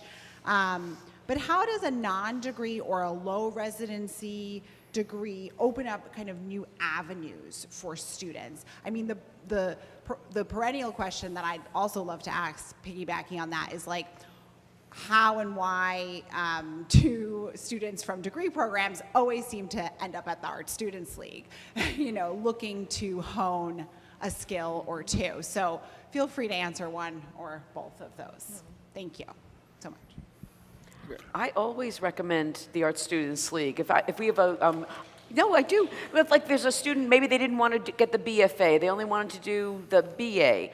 Just for a little background, Brooklyn College, 90 to 95% of the undergrads are immigrants or first-generation Americans. So it's a really, it is New York. It's a UN campus. It's astounding. And sometimes the family pressure, they couldn't quite get the BFA. So they get the BA, and I go, oh, you want to go to grad school? Let's, spend some time at the Art Students League, get that portfolio up to speed, and then think about the MFA programs. Yeah, I would say the thing is it's process. Some of these things take time. My undergrad degree was in science. I don't need to go back and reinvent the laws of gravity. That's when you're in science, that's sort of handed to you. When you get into art, you're kind of starting from the get-go all the time. Maybe there's ideas that you can eventually put in there, but if you're process-based, it just takes time to get there. Maybe if you start when you're very young, you can get through that 4-year program and really, depending what it is, painting, sculpture, printmaking, that takes time. The beauty of not having that matriculation is maybe it takes you 6 years, so you're not bound to that. But certainly with an undergrad, well, I guess people do 6 years undergrad too, but that's not, it's a bit frowned upon. And then, and then it's the way the system seems to work is like, okay, you've got that, now you've got this whole experience across the humanities too, not just that particular visual arts or whatever it is, poetry. But now you're gonna now go back and do 2 more years to really hone that thing you're most interested in. So we have a question of how arts institutions can help, how we take back control of art institutions or help artists take back control. The question of New York-centricness and whether there are different art worlds, different opportunities outside of that. The missing middle, if there's just an erosion of the middle. The question of how we get an audience, participatory experiences, like whether we could be doing a better job welcoming audiences. Any thoughts on that, those questions? I would say I met an older generation of New Yorkers that all these institutions weren't around. They built the club. And that's where the abstract expressionist movement came out of. They did it on their own, right? And so maybe other communities need to do that. With New York now, we have a glut of them. It's almost hard to keep track of them in so many galleries. But if you were in another community, do it. I mean, that, in fact, that's going to make everybody there a better artist. That's the whole community thing we're talking about. Because now you're going to find like-minded people who are going to support each other and build that thing. And then it sort of gets out of that, the economics, that's another conversation, really. But that's a way of doing it. It would be very fulfilling, too, I think. We just happen to have a lot of it here. But they're also kind of related in the sense, to bring it back to economics again, because if you're developing your own institutions, then you're creating contexts in which markets could be changed because you're able to make determinations. I know when I had a gallery, my dealer would say, this person's really famous, we got to cut the price for them. And I was like, and this collector has a house where other people are going to go, so we'll cut how much money you're going to get, so you will have the prestige capital or whatever else. And I think it also works in an inverse way. When people establish contexts that fit locality and that fit contexts of collaboration.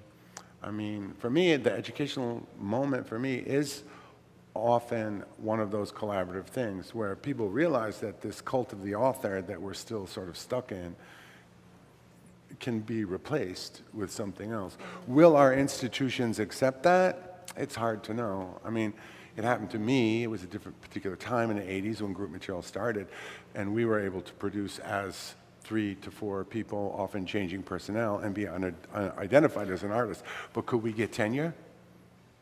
We could not get tenure because our academic institution is based on the idea of the singular master, the singular genius, and these things. I'm sorry, but we've been making art for 50,000 years, and it's only the last 100 or so that we've had this other idea that art is made by the individual in isolation in their studio.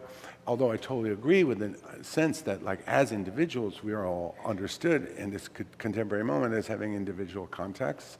My body, your body, our places, our expectations are delivered to us. But it doesn't mean that we can't produce through trying to make institutional change contexts in which ideas of future or what art is can also change. I mean, I'm old. I've seen it happen. It happens. It happens. I want to open it up again. I just want to say, I think that's a really good point. And I think actually the common denominator, as I'm looking down, I am writing down the questions. I'm not on my phone, by the way. I think the common denominator of a lot of these questions is this, like, kind of sense of, like looking for a community or the need for community or the lack of community. And I just think it's really interesting because as I've thought about it, as people have said, like, artist is not a career where you can take a resume and get a job and apply for it. I mean, so I've actually thought, like the best artistic advice and the best career advice you can come out of an art program is like form a collective or groups with other artists. I mean, theoretically, that's one of the things you get out of an art degree is an access to a cohort. And it is like, I do think the art industry and to a certain extent art schools sell people the idea of, like, there is a set of things that you're going to plug into, as opposed to being able to make a space to show your stuff with other people who are your best audience because they came up with you, they have the same set of references, you're the rising generation, so you could define your own scene. And it's actually kind of interesting because that's one of the things you should get out of art school, and it's really the only thing you can do concretely is like form a gallery, form a collective, form a space where you can show with people like you, and then at the same time, I think the professionalization of it, and actually what you're saying about teaching is very interesting. Take people away from it. Or just do things differently. This is my experience with the low residency thing because so many students were older. And in a sense, maybe it's where some of these feelings that I have about this originate. Because for many of the students at Vermont College, they were older, they had a career, I had a student who was a dentist, and they were like, I make these things, but I don't know, I want to make a different kind of thing that's not just going to help someone not have pain in their mouth anymore. I want them to not have pain in their life. And so those program specifically, and also perhaps the league as well, and we notice it in the Ivies too, where people are finding a relationship to the field that is redefined in a certain way. Librarians making little things, putting them in the books where they have a job. People creating contexts of social intervention and collaborative practices that are they making money from these things? Not necessarily, but they're definitely being artists. And it's not a gallery artist, it's something else. Half an hour left, and yes, it's a short time. Where's my mic person? Back there, here, over there, over there. So many people making eyes at me that I genuinely, I'd like the questioner to pick, so I'm not. Once upon a time, there was a commercial art world and illustration as industries, and part of the history of the league was in part as a trade school for those industries. Is that gone? Is there anything left? Is it replaced by digital media? Or is that a valid role for schools and degrees? I mean, I can speak to that here, is that we reintroduced that program last year, was narrative arts, because we found that while a lot of the work is actually out in California, there still was a bunch of talent here. And unfortunately, the comics and magazine things that used to live in New York are gone. But there definitely still is. There's an entertainment art industry that's quite large and actually does hire people right out of school. Will AI affect that?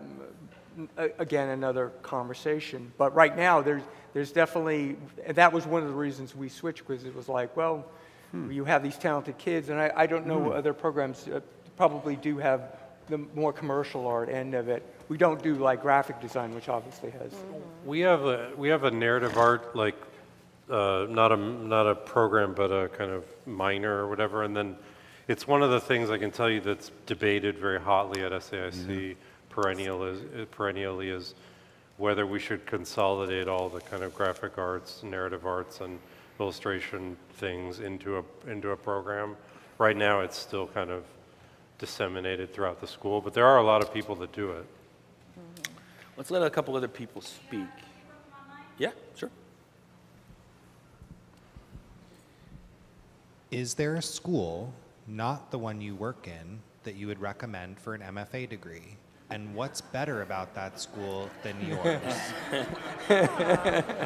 So I'll continue to decenter New York. More. There's so many people. Let's get a couple more questions. Here.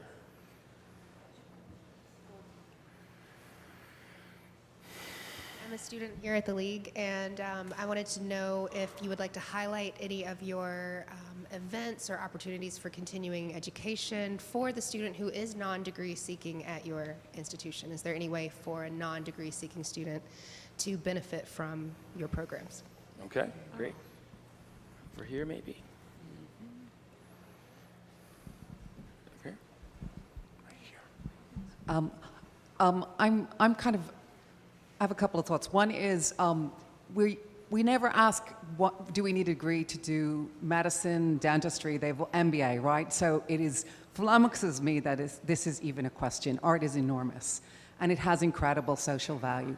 My question is, what is the responsibility for schools, given the dearth of people who actually make living wages? This is really real. Ben had the statistics earlier. What's the responsibility of schools to make sure that there are various runways into all these different art worlds? It's not just galleries, it's not just public art. Somebody mentioned cartoons, et cetera, et cetera. What do you guys think about that? And where does that responsibility for owning marketplaces, it's not singular, live? Thanks. Great question. This is more a comment than a question. Having the perspective of time, I would say, first of all, I've never looked at a work of art and wondered if the person got an MFA. That's right. And I've gone to countless art schools. And what I've found during the course of my career as an artist is different teachers have such effect, such profound effect. Some do, some don't. So exploring, trying different things, going to different places is so essential. And these labels of what is appropriate and so forth seems to be really a diversion that is not helpful. And during the course of my life, I mean, I started as an artist when I was 3. And I've had children, I worked as an artist. I've had a business, I worked as an artist. It's always been part of my life. And I just feel we mustn't feel or impose or suggest to people younger that there is a route that they have to take. Thanks. Let's take those 5 questions. So, question of illustration programs. I guess you already fielded that. Is there a best school that is other than yours you'd recommend? The responsibility of schools for runways, to providing any thoughts on those questions? I was going to recommend Northwestern, to do a Chicago one. It's a fully funded program, really good faculty off the top of my head. Michael Rakowitz, Lane Rallier is there.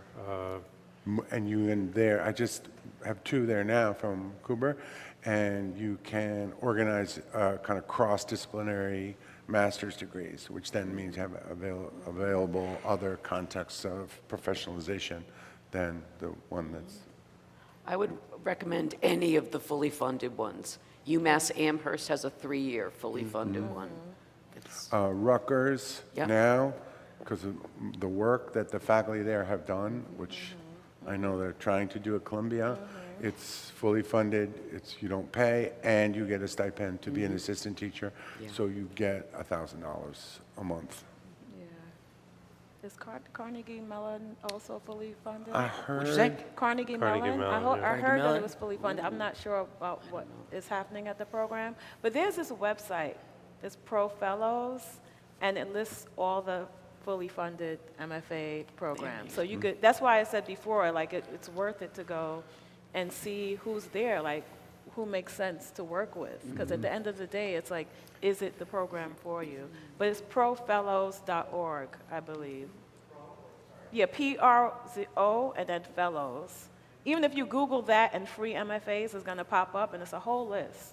And we're all working, so the next time we have this conversation in 10 years, we won't even have the debt thing to talk about anymore. We'll be able to talk about being artists. The last 2 questions are kind of in tension in the sense that there's the question about professional runways, whether or not you have, schools have a responsibility to offer people routes to different kinds of careers.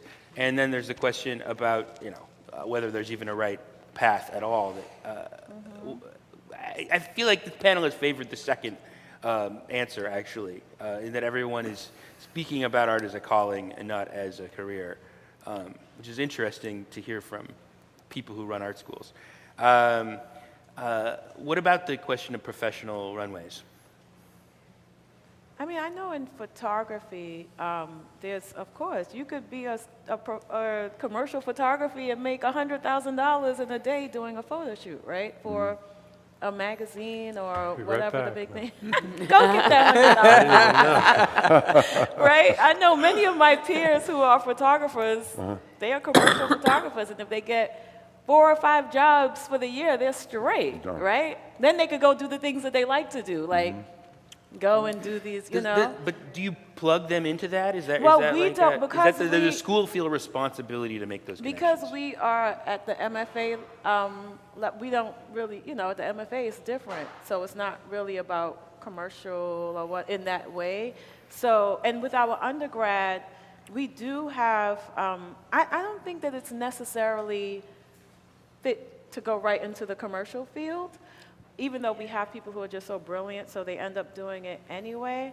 But in terms of our MFA, we do say, listen, this is a world. Like, you could do many different things. Like, some people choose to teach in art education programs, or there's all different realms. And so I do tell them, like, listen, you have to go and try different things or see what is your route, what's going to make sense for you. But I think the question, if I'm not mistaken, was like, given the variability in like what it means to be an artist, it's like, it's not really a career for most people.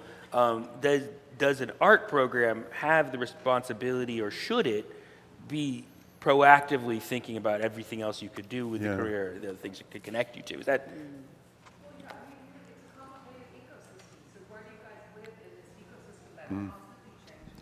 And so where do you guys live in this ecosystem that's constantly changing? There are many different avenues, but at what point do very, very expensive art degree programs step back and say, the world is different out there, people can't afford this debt, art is supremely important for many different reasons, don't need to give you that lecture.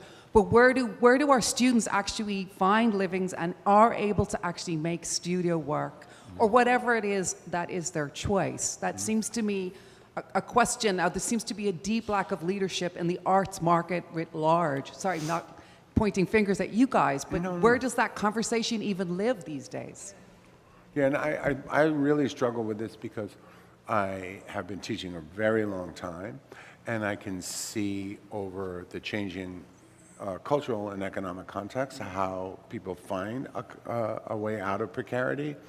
And often it relates to the kind of trade thing too. Like, I may be sort of stupid about it, but I just say, go in the shop, learn to weld, right? Go to the graphic design classes, learn Premiere. Learn them all and try to become proficient enough to be able to depend on them. It could be that you learn to weld and the material relationship that you have to steel changes your thinking about painting.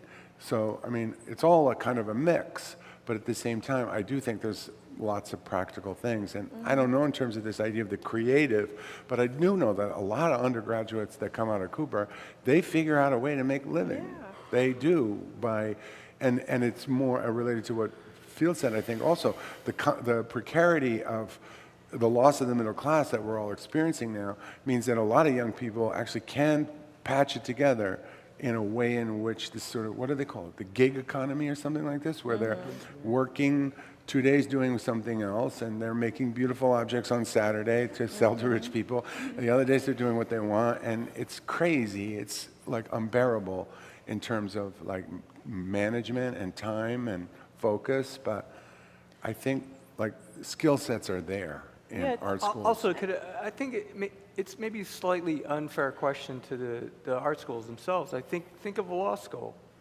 You can get in there, get through it. There's no guarantee that you're going to get a successful law career. I mean, that, you know, there's also there's roadblocks there too that have to be. That now, they probably have a much better percentage overall, but what I'm saying is that there's no guarantee from the law school either that you're going to get in a big firm, you're going to make partner, and it's just not there. I will say that most of a large percentage of our students come in with sharp skills, and they are using those skills while they're in grad school. So I don't want to take away from the person who's coming into the program who is thinking very, with SAP, like I have students who are very good at, as we were talking about technical skills in sculpture, who are doing things. Some people are working on sets, some people are doing, they're finding a way to make money. I remember we had a student who, as a photographer, they were freelancing to photograph shows for the top galleries. That's a gig, you know what I mean? So people are finding their ways to have things using the skills that they have, or video editing, which is something that could be really lucrative in this day. And today, when you think about where technology is going, those people who know how to do coding, and you'll be surprised the skill set that people come with and how they're using that to make, but we can't determine a path for and say, well, this way, this way, this way. I think people already, a lot of people know. I wouldn't want to take that for granted, that people don't realize that they have to, that, in some, ways they may have to have some type of skill to use in order to fill multiple streams of income. Seems to be like a reoccurring theme when you think about artists. It's a reality. Yeah, I think it's a really good question. It might be the best question of the day, in the sense that I think I hear you. I mean, I think that it really runs in tension with a lot of what we say. Because I think one reason you go to art school is because it teaches you kind of like how to be yourself more, and then that's a really different skill, or how to express yourself. But it's a really different skill than like editing someone else's video. I mean, there are translatable things there. And if you're talking about the pure trade school route, I mean, there are video editing courses. Like, just there are advertising departments, there are graphic design departments. There are all kinds of things that specialize in those individual. They're welding schools, you know, where you can learn those kind of things. I think there's a little bit of a, you know, lack of leadership is one way to put it. There's a little bit of a moment of intellectual transition. I think that's why this panel has a lot of juice in it, is that there is art school sort of classically, the atelier tradition, it's pretty clear, you know, the skills, right? I mean, it's like painting and three-dimensional objects, you know, and sculpting. After the 60s, art schools becomes a different thing. You know, it's a joke about art school that everybody goes in wanting to be a painter and then becomes a performance artist for about a year. Because it's a space of experimenting with yourself. And so the self becomes the object. What you do with that as like in a trade sense, I think there's just a tension between like that thing that art school is doing, which is noble and productive, and this other thing we want it to do. And for a long time, like a booming art market at the top kind of covered over this contradiction, which is between these two things, this idea of that you could do just whatever you want, monetize yourself, and that was also a career. But those things have always been in tension, and now that we're in this moment of just questioning every kind of institution, really, I mean, it's a very unsettled time, those questions about what art school does are more at the surface, which is why I just feel in all the questions here and on the stage, we're just pulling constantly back and forth between these two things about what we ideally want it to be, which is exploring itself, its social function, its use, its therapeutic value to yourself, its political value to society, which are these really noble things that I think are important, and then these other, like, you know, important questions that you can't overlook without overlooking the class essentially and privilege and access, which is like, what do you do with this? Like, isn't it just the most privileged thing in the world to think that you can go into like just work on yourself and then like not have to worry about how you survive? So that's my observation about what we're talking about. We are in the final quarter hour. Let's take a final round of questions, and I'll just tell you we're not going to get to all of them, so we will be around to all the panelists will be here to talk afterwards. Hi, I'm Mina. Very nice to meet you. I'm from the Maryland Institute College of Art. So I just wanted to kind of frame, I guess, picking your brains in a different way. So this goes back to the responsibility of art school in the 21st century.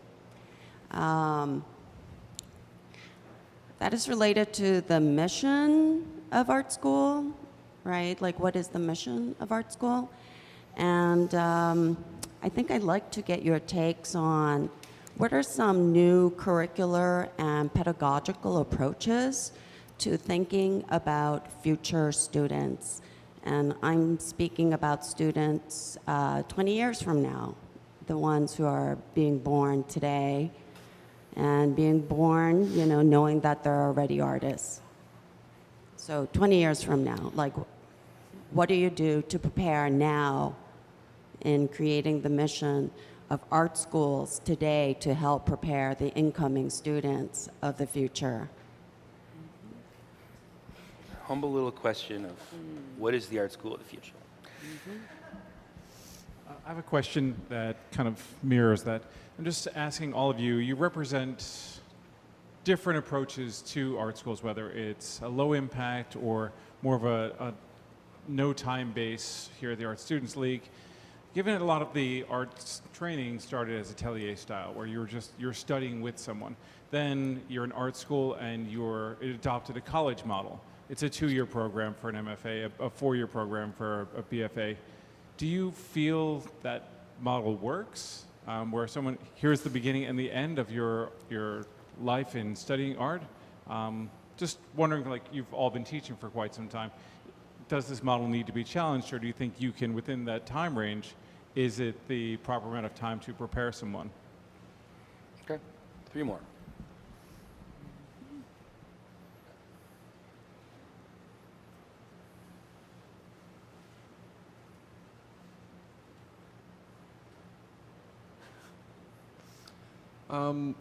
Like MFA programs can be pretty competitive environments, and competition can be constructive or destructive. Oh, sorry. MFA programs can be fairly competitive environments, and competition could be constructive, where you're pushing each other to do better, or it can be destructive, where you're trying to tear other people down to sort of get ahead. And I was wondering if there are things that administrations do, your respective institutions, to ensure that competition is more constructive rather than destructive.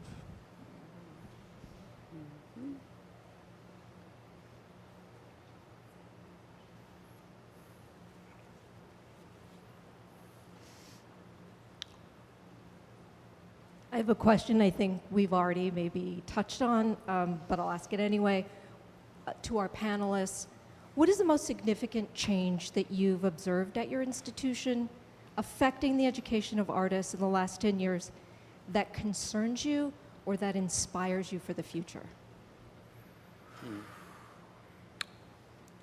one more. There's one over here. There's one of, I think she's been wanting to speak for a while.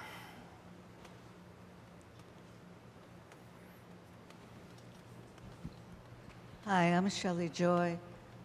I'm at the League, and I've had some success, especially with my voice as far as inspiring, branding, being out there on billboards and writing books and things like this. But this school definitely needs to have more of a real network to learn how to make money with the internet, because the galleries are going at one level, the internet is simultaneously going at another level, which is either lowering or hiring the prices in the galleries.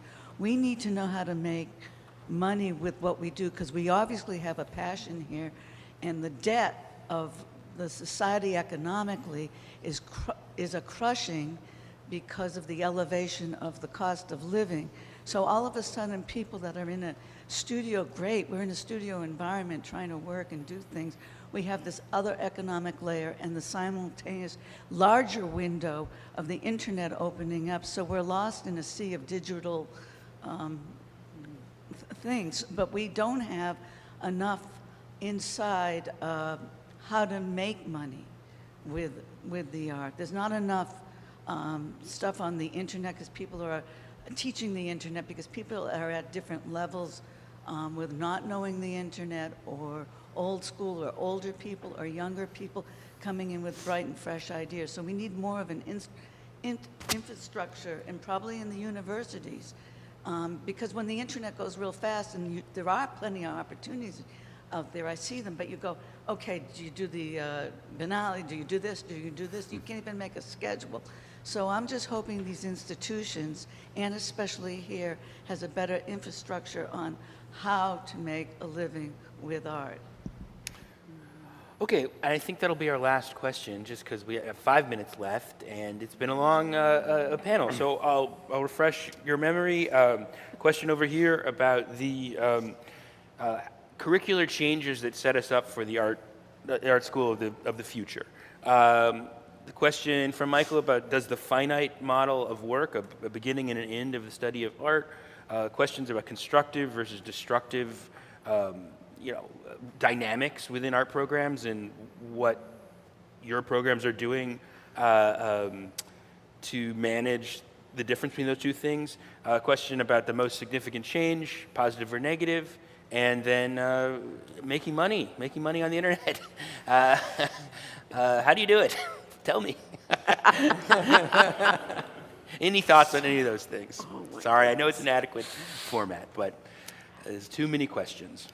I think the BFA, MFA model is perfectly fine, but people shouldn't get the idea that once you finish your MFA, you're done learning, right? You are going to spend the rest of your life, hopefully, being really curious about other people's work, your own.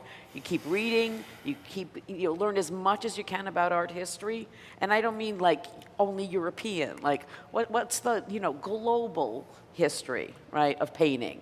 like a lot of us still don't know. So, I mean, there's a lot of this you're going to take on yourself to keep self-educating and keep learning.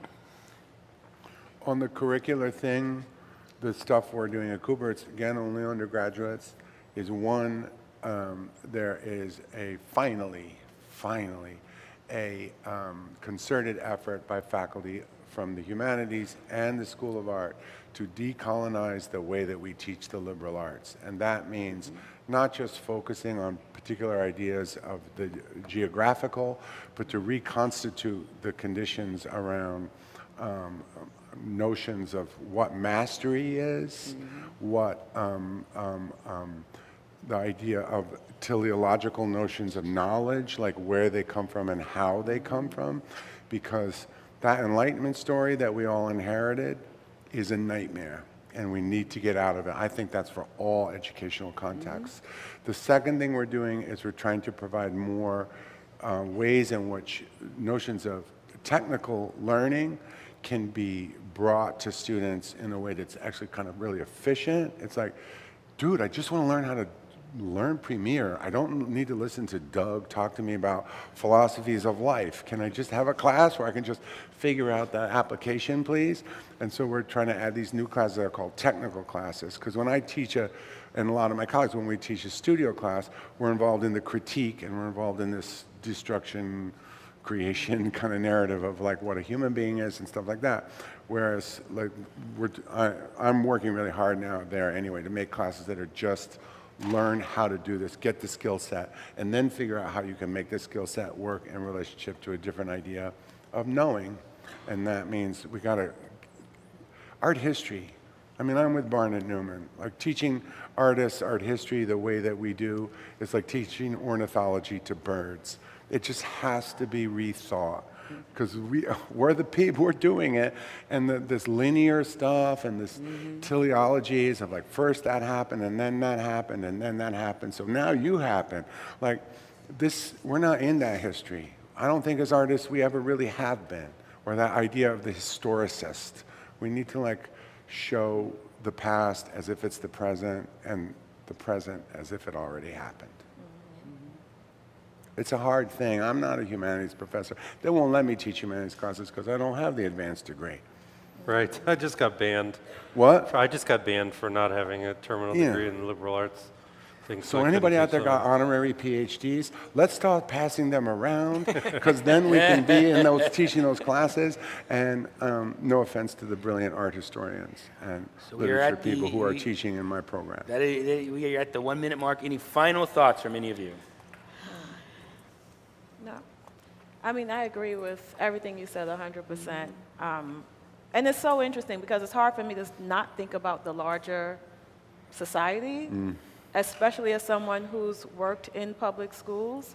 I feel like that is always in the back of my mind, the real issues that we're facing in the society. So when you say the students 20 years from now, I'm like, will they be able to read? That's a real issue that we should all be concerned about, right? And so how do we kind of think about what we're doing in terms of, it has a lot to do with decolonizing our minds, but it also has to do with where we're going in the future with, like, and that's a whole different conversation when we start talking about technology, right?